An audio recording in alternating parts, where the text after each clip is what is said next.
evening. This is Akashvani. I am Valsa Williams with the news at 9.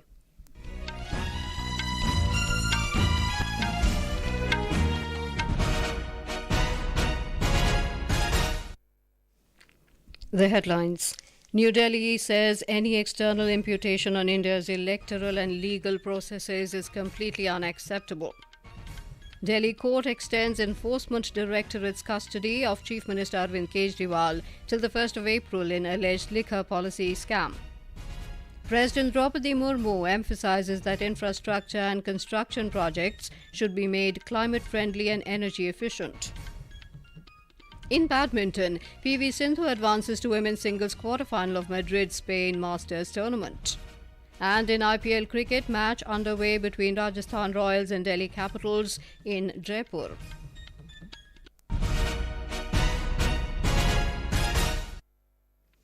The External Affairs Ministry has said the recent remarks by the US State Department on Delhi Chief Minister Arvind Kejriwal's arrest are unwarranted. Addressing media in New Delhi this afternoon, Ministry spokesperson Ranveer Jaiswal said any such external imputation on India's electoral and legal processes is completely unacceptable. The recent remarks by the State Department are unwarranted. Any such external imputation on our electoral and legal processes is completely unacceptable. In India, legal processes are driven only by the rule of law. Anyone who has similar ethos, especially fellow democracies, should have no difficulty in appreciating this fact. India is proud of its independent and robust democratic institutions. We are committed to protect them from any form of undue external influences. India had lodged its strong objection and protest with a senior official from the US Embassy yesterday with regard to the comments made by the US State Department. Prime Minister Narendra Modi today alleged that to browbeat and bully others is vintage Congress culture. In a social media post referring to the letter written by a group of lawyers to Chief Justice of India D.Y. Chandrachud expressing concern over attempts to undermine the judiciary's integrity, Mr. Modi said 5 decades ago Congress had called for a committed judiciary. He claimed that Congress wants commitment from others for their selfish interests but desists from any commitment towards the nation. Prominent lawyers, including Harish Salve, Manan Kumar Mishra and Pinky Anand, have written to the Chief Justice of India. In the letter, they allege that a vested interest group is trying to pressure the judiciary, influence judicial process and defame courts on the basis of frivolous logic and stale political agendas. They said their pressure tactics are obvious in political cases, particularly those involving political figures accused of corruption.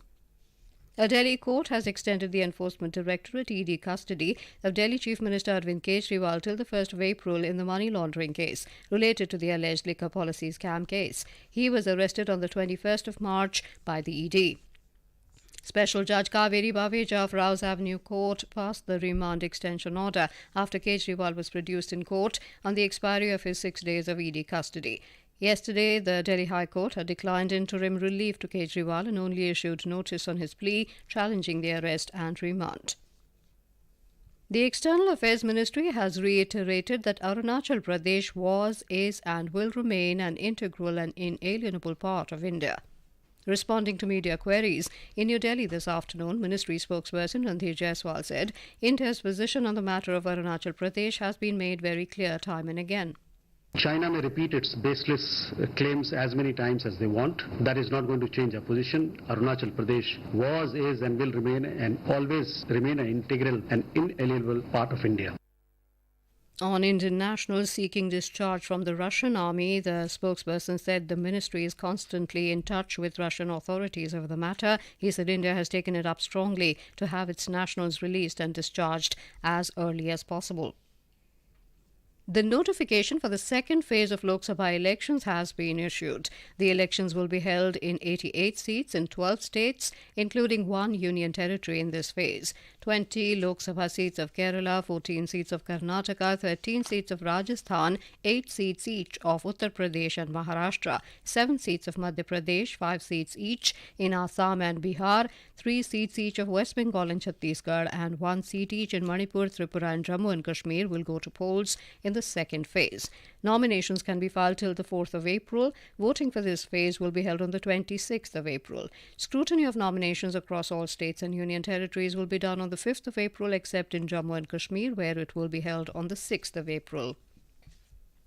In Bihar, the nomination process for the first phase of Lok Sabha elections in Gaya, Aurangabad, Nawada and Jamui parliamentary constituencies ended today. A total of 110 nomination papers have been filed in all 4 parliamentary constituencies. Scrutiny of nomination papers will take place on the 30th of March, and the last date for withdrawal of candidature is the 2nd of April. Polling will be held on the 19th of April for this phase.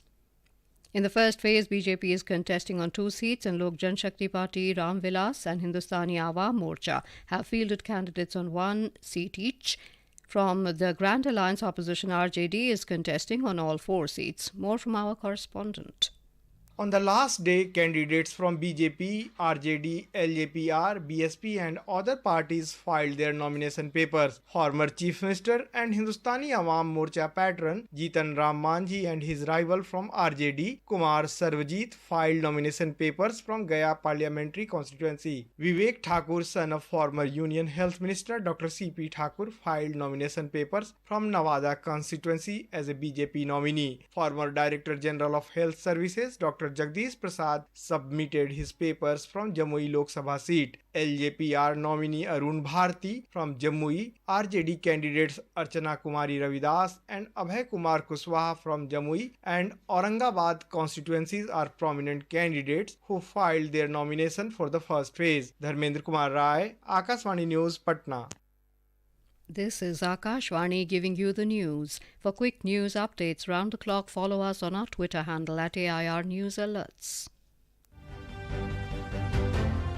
Lok Nirnay 2024, a special program on the general elections, every evening at 7 and repeat broadcast at 9:30 p.m. on Akashvani Gold. Updates of election activities, insights from regions and constituencies, expert opinion and analysis. In the world's largest festival of democracy. Stay tuned to Lok Prasarak ke saath, Lok Nirnay 2024.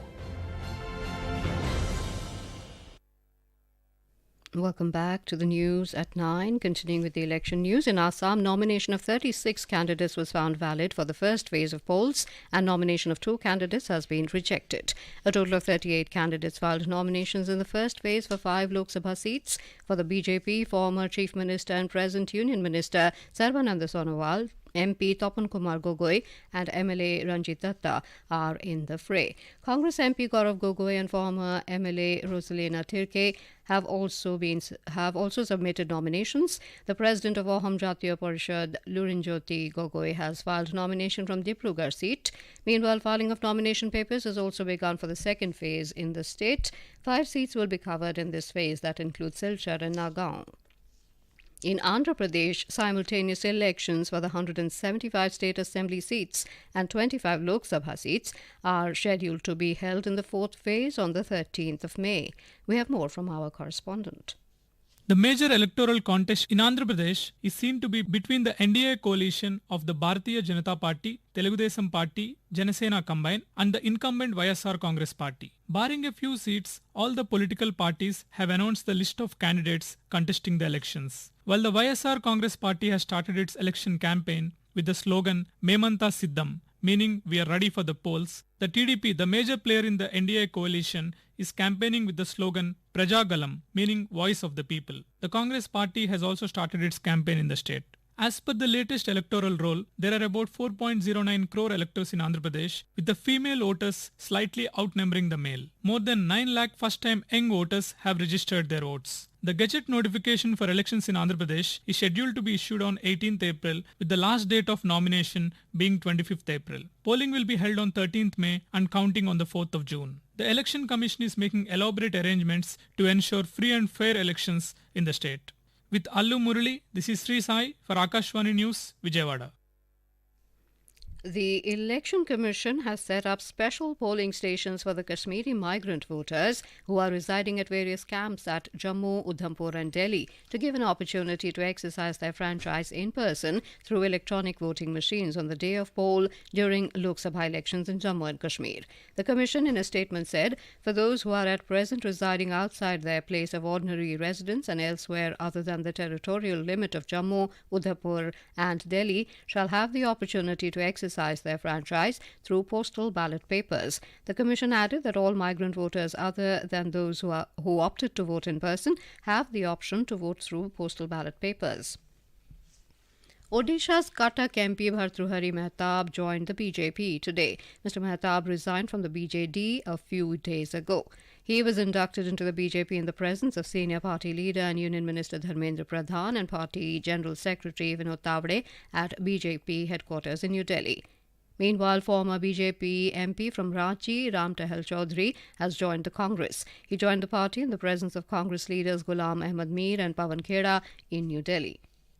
Former Haryana Minister Savitri Jindal today joined the Bharatiya Janata Party along with her supporters ahead of the upcoming Lok Sabha polls 2024. She had quit the Congress party yesterday. President Droupadi Murmu has emphasized that infrastructure and construction projects should be made climate-friendly and energy efficient.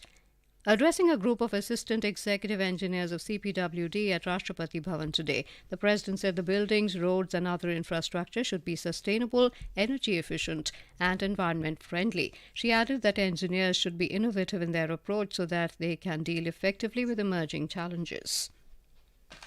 The National Investigation Agency NIA today arrested a key conspirator in Bengaluru's Rameshwaram cafe blast case. The arrest was made following massive raids across multiple locations in Karnataka, Tamil Nadu and Uttar Pradesh by the agency. Investigations have revealed that the arrested key conspirator had extended logistic support to the other two identified accused in the case involving an IED explosion at the cafe. The blast had taken place earlier this month, in which several people were injured. Indian benchmark indices posted solid gains on the last day of financial year FY24 and extended the winning run in the second consecutive session today. We have a report.